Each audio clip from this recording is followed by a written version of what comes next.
I was a gut health coach as well when I went to CCI because of my Crohn's disease, and CBD kind of changed my course for my Crohn's. So I wanted to know why.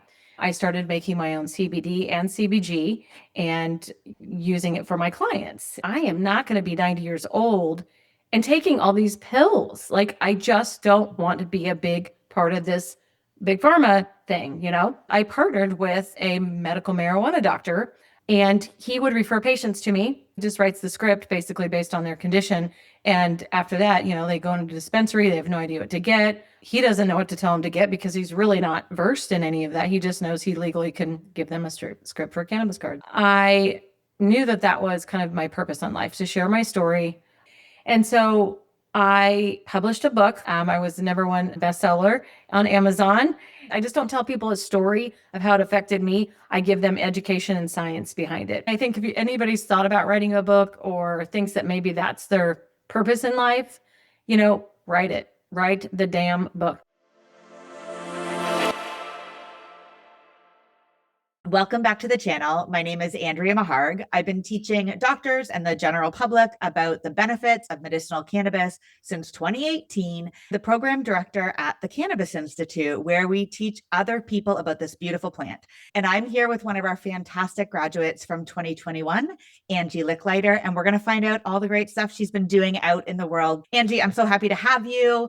Thanks for being here. Tell us what you've been up to since graduating. Well, thank you so much. And first, I'm going to say, when I took the course in 21, you were doing the science stuff. I think you're doing a lot more now. And I don't think I ever told you this during class, but I hated science until I went to CCI. People about my class, and I'm like, I'm a total science nerd when it comes to cannabis now, because that was my favorite part. And I just absolutely loved the class because of the science part. So I just wanted to tell you that, kudos to you. So I was a gut health coach as well when I went to CCI because of my Crohn's disease, and CBD kind of changed my course for my Crohn's. So I wanted to know why. And that was one of the big reasons I enrolled in CCI. I was a coach already, and so I thought I'm going to add this to my toolbox for sure and share my story. And I partnered with a medical marijuana doctor in our area that was prescribing medical marijuana cards. And he would refer patients to me. He just writes the script basically based on their condition. And after that, they go into a dispensary. They have no idea what to get. He doesn't know what to tell them to get because he's really not versed in any of that. He just knows he legally can give them a script for a cannabis card. So I would coach them online. If they needed me to look up a dispensary in their area, and I would find out the products that best fit their ailment. And then depending on what their needs were, we would meet 2, 3, or 4 times. I actually would meet people at the dispensary. I've met 80-year-old ladies there that were so scared to walk in the door. That was probably some of my favorite coaching that I did. And I started making my own line of CBD. I had been taking CBD, and once I learned about the science behind it and a little bit more about making it, I started making my own CBD and CBG and using it for my clients. And I still do that. And then I started traveling more, and I dove into writing a book. So I had written parts of my Crohn's disease story. Before getting involved in CCI, I had been journaling and just kind of writing as therapy. And I knew that that was kind of my purpose in life, to share my story. And so I published a book. I was the #1 bestseller on Amazon. My husband and I are traveling a lot. So I've actually been selling CBD at some of these RV bashes and get-togethers that we go to, and selling my book, which is really cool because I'm meeting people where they're at instead of, I was on social media, of course, advertising and getting a lot of my clients from there. And it's such a nasty place right now that I just realized my mental health is way more important. So I just let them naturally come to me. I have a client that's been ordering from me for 5 years since I graduated, and she still does every month. And I gradually get new clients. And so through publishing my book last year, I reopened my website back up. People can actually order CBD on there. And I'm doing, continuing to do book signings here and there. And I've done some speaking engagements on different topics. So that's kind of where I'm at right now. I'm semi-retired, I guess. But there's not a month that goes by that I don't talk about cannabis with somebody, or CBD, or my story, or something. And having CCI to give me that, badge of honor of like, hey, I know what I'm talking about. I just don't tell people a story of how it affected me. I give them education and science behind it. And I feel like I'm using it more now with all the bad products that are coming out. Around here they sell the hemp derived drinks at the liquor stores. And so I really am trying to educate people on where not to go to get their cannabis. We have dispensaries opening up all over, and somebody I know goes to a smoke shop downtown and they got sick and almost ended up in the ER. As it's more widely used, I feel like there's even more need for education for those safety concerns and safety reasons. 2018 is when I had my surgery for my Crohn's disease, and right before that's when CBD fell into my lap, and I am med-free and haven't seen a GI doctor pretty much since that surgery, and life is good. That's incredible, especially with the Crohn's disease. We hear about cannabis working for gastrointestinal diseases, but it actually changed your trajectory with being sick. Yeah, I mean, I knew I was going to have to have surgery. That was kind of no matter what, I'm going to have surgery, because I had mechanical issues with my bowels, all this crazy stuff that had happened through the inflammation that I had. So what the CBD really helped me with was it helped me get off steroids before surgery. It helped me reduce my hydrocodone to next to nothing. And my recovery for surgery was, quote unquote, from the doctor, GI doctor, and the surgeon, a miracle. Oh, wow. Yeah, it was really instrumental in my recovery and, scarring and, using it on my scars and all of those things. Oh, that's like a wonderful testimonial. I want to talk more about your book. I read your book. It's wonderful. It's about you recognizing that you had demons in your life that you weren't paying attention to or weren't willing to name, and then taking the initiative and the work to name those and then do the hard work to kind of get over it.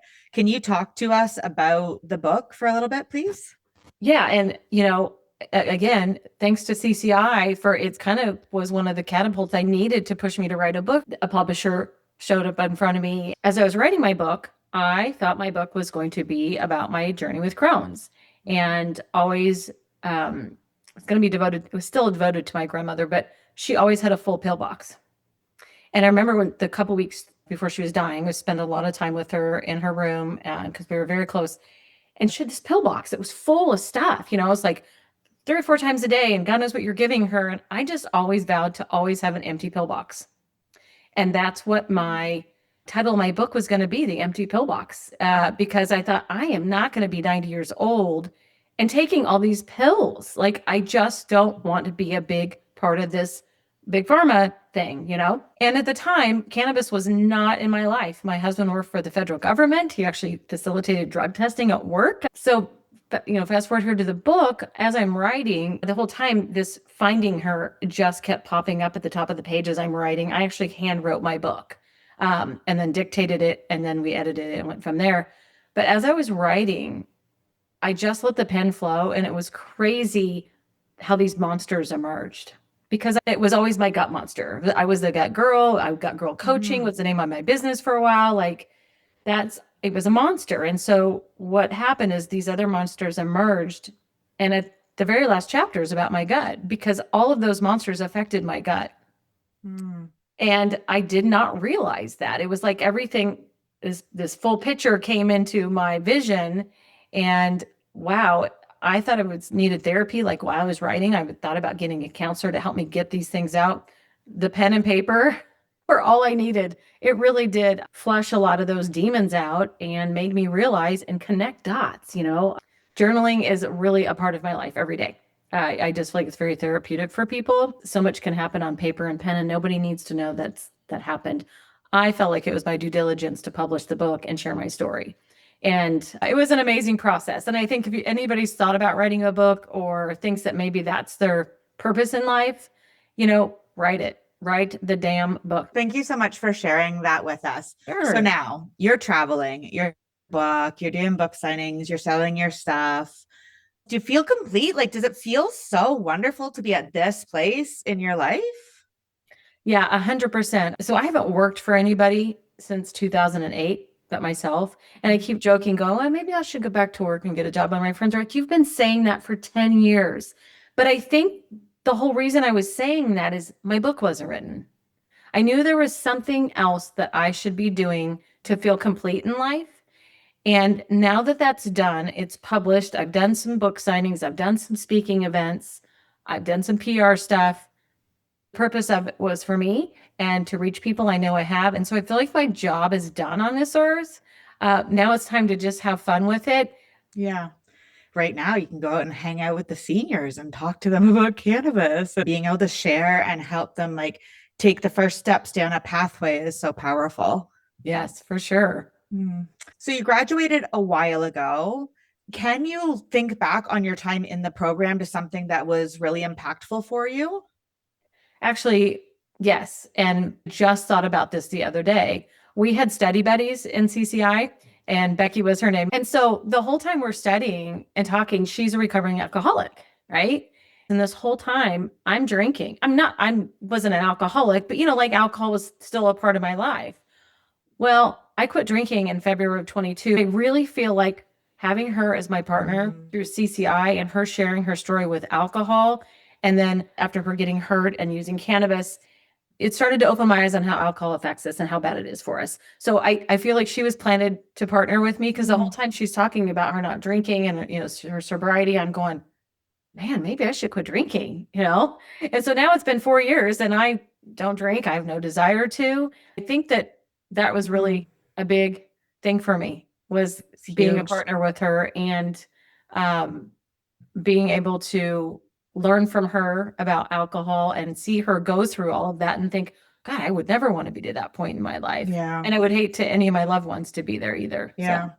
We're so lucky that we have cannabis as an alternative. Some people are using it maybe to mask things or hide things, but people are doing that with a whole bunch of other stuff too. And at least this one is like on the scale of safety, extremely safe. All right. If you are watching this and you want to have a super cool study buddy who changes your life so that then you go on to write books and hang out with seniors at RV parks, then you should definitely take the Cannabis Institute's free class. It's called The 3 Steps to Launching Your Cannabis Wellness Business. And in that class, we show you the multitude of different ways that previous Cannabis Institute graduates have gone out and taken the training that they have and made it work out in the world, just like Angie here. So sign up on the links down below. I'll also leave links to everything so that you can get to Angie and talk to her and buy her stuff and get her book and hang out with her. Those will all be down below as well. Angie, again, thanks so much for being here and spending some time with us. It's been lovely to see you again. Thank you so much for having me. All right. How'd we do? Awesome. I think we did pretty well. Yeah, that was awesome. And I love doing that because it just brings back it brings, and that's why I love to be on the grad call. And when I connect with you or anybody from CCI, it always makes me go, God, I love this whole thing with CCI and what it's done for me and so many other people.